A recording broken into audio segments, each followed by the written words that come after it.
നമസ്കാരം, ഞാൻ doctor Annmary Jacob, consultant pulmonologist SUT hospital, Pattam, Trivandrum. March 24 നമ്മൾ ലോക ക്ഷയരോഗ ദിനമായിട്ടാണ് ആചരിക്കുന്നത്. ഈ വർഷത്തെ തീം എന്ന് പറയുന്നത് വി ക്യാൻ എൻഡ് TB എന്നതാണ്. അതായത് TB നിർമ്മാർജ്ജനമാണ് നമ്മൾ ഈ വർഷം നമ്മൾ ശ്രമിക്കുന്നതും അതിൻ്റെ തീമായിട്ട് നമ്മൾ പറയുന്നത്. അപ്പോൾ നമുക്ക് എല്ലാവർക്കും അറിയാവുന്ന ഒരു രോഗം തന്നെയാണ് TB ഏത് പ്രായക്കാരിലും വരാം. മുതിർന്നവരിലും കുഞ്ഞുങ്ങളിലും കുട്ടികളിലും ആർക്ക് വേണമെങ്കിലും TB ഉണ്ടാകാനുള്ള സാധ്യതയുണ്ട്. എന്നാൽ നമ്മുടെ ഇമ്മ്യൂണിറ്റി കുറയുന്ന അവസ്ഥ, നമ്മുടെ പ്രായം കൂടുമ്പോൾ നമ്മൾ ക്യാൻസർ പോലത്തെ ട്രീറ്റ്മെൻറ്റ് എടുക്കേണ്ടി വരുന്ന ഒരു അവസ്ഥ ഉണ്ടാകുന്നു, അല്ലെങ്കിൽ ഇമ്മ്യൂണോ സപ്രസീവ് ഗ്രൂപ്പിലുള്ള മരുന്ന് എടുക്കേണ്ട ഒരു അവസ്ഥ വന്നാൽ നമുക്ക് TB ഉണ്ടാകാനുള്ള സാധ്യത കുറച്ച് കൂടുതലാണ്. അൺകൺട്രോൾ ഡയബറ്റിക് ആയിട്ടുള്ള പേഷ്യൻസിനൊക്കെ TB വരാനുള്ള സാധ്യത കൂടുതലായിട്ട് കാണാറുണ്ട്. TB നമുക്ക് രണ്ടായിട്ട് തരംതിരിക്കാം. Pulmonary TB, extra pulmonary TB. Pulmonary TB ആണ് നമ്മൾ കൂടുതൽ കാണുന്നത്. എന്നാൽ ഇപ്പോൾ എക്സ്ട്രാ പൾമണറി TBയും ഒരുപാട് നമ്മൾ കാണാറുണ്ട്. പൾമണറി TB എന്ന് പറയുന്നത് ശ്വാസകോശത്തെ ബാധിക്കുന്ന TB ആണ് അങ്ങനെ വിളിക്കുന്നത്. എക്സ്ട്രാ പൾമണറി എന്ന് പറയുമ്പോൾ ശ്വാസകോശത്തിന് പുറത്തുള്ള ഏത് അവയവത്തെ ബാധിച്ചാലും, നമ്മുടെ തലമുടിയും നഖവും ഒഴിച്ച് ബാക്കി ഏത് അവയവത്തിലും നമുക്ക് TBയുടെ അസുഖം ഉണ്ടാകാനുള്ള സാധ്യത ഉണ്ട്. TB സ്പ്രെഡ് ചെയ്യുന്നത് കൂടുതലും നമുക്ക് ഡ്രോപ്ലെറ്റ്സ്, അതായത് നമുക്ക് അന്തരീക്ഷത്തിൽ നിന്നും നമ്മൾ TB ഉള്ളൊരു രോഗിയുമായിട്ടുള്ള സംസർഗത്തിൽ നിന്നുമാണ് നമുക്ക് മറ്റൊരാൾക്ക് TB ഉണ്ടാകാനുള്ള സാധ്യത കൂടുതലായിട്ട് വരുന്നത്. നമുക്ക് ഒരാൾക്ക് TB ഡയഗ്നോസ് ചെയ്യാനായിട്ടുള്ള ടെസ്റ്റുകൾ നമുക്കിപ്പോൾ ധാരാളമായിട്ട് ഉണ്ട്. അതിൽ മെയിനായിട്ടും വരുന്നത് കഫത്തിൻ്റെ പരിശോധനയും TBയുടെ ടെസ്റ്റുകളുമാണ്. അപ്പോൾ നമുക്കൊരു രോഗിക്ക് ശ്വാസകോശ TB ആണെങ്കിൽ അവർക്ക് നമ്മൾ എക്സ്റേയും കഫവുമാണ് പരിശോധിക്കുക. ഇപ്പോൾ എക്സ്ട്രാ പൾമണറി, അതായത് ശ്വാസകോശത്തിന് പുറത്തുള്ള ഏതെങ്കിലും TB ആണ് നമ്മൾ സസ്പെക്ട് ചെയ്യുന്നെങ്കിൽ നമ്മൾ സ്കാൻ, പിന്നെ നമ്മൾ അതിൻ്റെ ബയോപ്സി പോലുള്ള ടെസ്റ്റുകളാണ് ചെയ്യുന്നത്. ഒരാൾക്ക് TB ഡയഗ്നോസ് ചെയ്തു എന്ന് വിചാരിച്ചാൽ നമ്മൾ എന്തൊക്കെയാണ് അവിടെ ചെയ്യേണ്ടത്? ഇപ്പോൾ പൾമണറി TB ആണെങ്കിൽ നമുക്കത് സ്പ്രെഡ് ചെയ്യാനുള്ള സാധ്യത കൂടുതലാണ്. അതുകൊണ്ട് തന്നെ അങ്ങനെ ഒരാൾ നമ്മൾ ചുമയ്ക്കുമ്പോഴാണെങ്കിലും അല്ലെങ്കിൽ അവർ മറ്റു ആൾക്കാരുമായിട്ടുള്ള കോണ്ടാക്റ്റിൽ വരുമ്പോഴാണെങ്കിലും അവർ ഒരു കർച്ചീഫ് എടുത്ത് 8 മടക്കി വാ മൂടി ചുമയ്ക്കാനും പരിസരത്ത് തുപ്പാതിരിക്കാനും ഒക്കെ ഓർക്കേണ്ടതാണ്.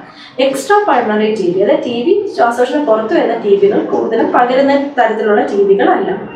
അപ്പോൾ TBയുടെ മരുന്നെന്ന് പറയുന്നത് നമുക്കിപ്പോൾ ഗവൺമെൻറ്റിലും പല പ്രൈവറ്റ് ആശുപത്രികളിലും ഫ്രീ ആയിട്ട് ലഭിക്കുന്നതാണ്. അത് ഗവൺമെൻറ് ഓഫ് ഇന്ത്യയുടെ പ്രോജക്റ്റാണ്. അപ്പോൾ നമുക്കൊരാൾക്ക് TB ഡയഗ്നോസ് ചെയ്ത് കഴിഞ്ഞാൽ അവർ ATT ആണ്, അതായത് RNTCP ATT ആണ് നമ്മൾ എടുക്കേണ്ടത്. അതിൽ എത്ര മരുന്ന് എടുക്കണം എന്നുള്ളത് നമ്മുടെ വെയിറ്റ് അനുസരിച്ചിട്ടാണ്, അക്കോർഡിംഗ് ടു വെയിറ്റ് ബാൻഡ് എന്ന് പറയും. അപ്പോൾ 35 കിലോയ്ക്ക് താഴെയുള്ള ഒരാൾക്ക് എടുക്കേണ്ട ടാബ്ലറ്റും 75 കിലോയ്ക്ക് മുകളിൽ എടുക്കേണ്ട വെയിറ്റ് ഉള്ള ഒരാൾക്കും ഡിഫറെൻറ്റ് ടാബ്ലറ്റ്സാണ്. ചിലർക്ക് 2 ആയിരിക്കും, ചിലർക്ക് 6 5 ആയിരിക്കും. അപ്പം ഓരോരുത്തരുടെ വെയിറ്റ് അനുസരിച്ചിട്ടാണ് എത്ര മരുന്ന് കഴിക്കണമെന്ന് നമ്മൾ അറിയുന്നത്. യൂഷ്വലി നമ്മൾ 6 മന്ത്സ് ആണ് TBയുടെ ട്രീറ്റ്മെൻറ്റ് വരുന്നത്. അതിനകത്ത് 2 മാസത്തെ നമ്മൾ ഇൻറ്റൻസീവ് ഫേസ് എന്നും 4 മാസത്തെ കണ്ടിന്യൂവേഷൻ ഫേസ് എന്നുമാണ് പറയുന്നത്. അതിൽ മരുന്നിൻ്റെ വ്യത്യാസം വരും.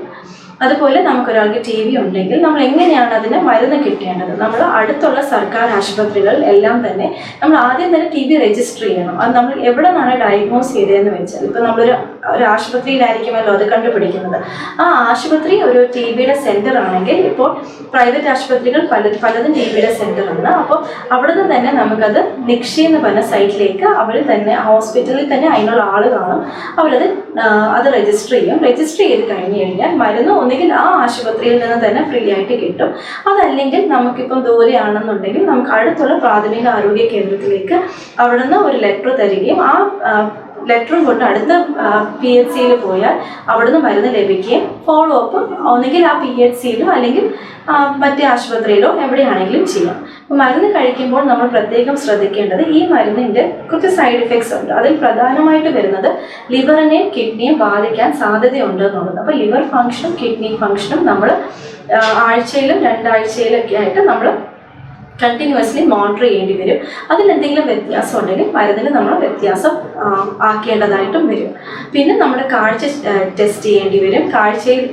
കാഴ്ചയെ ബാധിക്കാം. അപ്പോൾ കാഴ്ചയെ എന്തെങ്കിലും ബുദ്ധിമുട്ട് വരുന്നുണ്ടോ എന്ന് നമ്മൾ നോക്കേണ്ടി വരും. പിന്നെ മൂത്രത്തിൻ്റെ ചെറിയ ഓറഞ്ചിൻ്റെ കളർ വ്യത്യാസം കാണും. അത് വറി ചെയ്യാനില്ല, അത് മരുന്നിൻ്റെ എക്സ്ക്രീഷനിൽ വരുന്നതാണ്.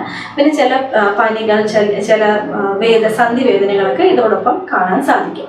പക്ഷേ TBയുടെ മരുന്ന് നമ്മൾ 6 മാസം കഴിച്ചാൽ TB ബി നിശേഷമായി നിർമ്മാർജ്ജനം ചെയ്യാൻ സാധിക്കുന്ന ഒരു രോഗം തന്നെയാണ്. ഇപ്പം നമ്മൾ ടി ബി ഒരുപാടായിട്ട് കണ്ടുവരുന്നുണ്ട്. കൂടുതലും എക്സ്ട്രാ പൾമണറി ആണ്, പൾമണറി ടി ബിയും കാണാറുണ്ട്. അപ്പോൾ ടി ബി നമുക്ക് ഒരാൾക്ക് ഉണ്ടെങ്കിൽ അതിനെ നമ്മൾ മറച്ചു വെക്കേണ്ട കാര്യമില്ല. കൂടുതലും നമ്മൾ മറച്ചു വെക്കുമ്പോഴാണ് അത് മറ്റൊരാൾക്ക് അത് കിട്ടാനുള്ള സാധ്യത കൂടുന്നത്. മരുന്ന് കഴിച്ചാൽ അത് സുഖപ്പെടുത്താവുന്ന ഒരു രോഗം തന്നെയാണ്.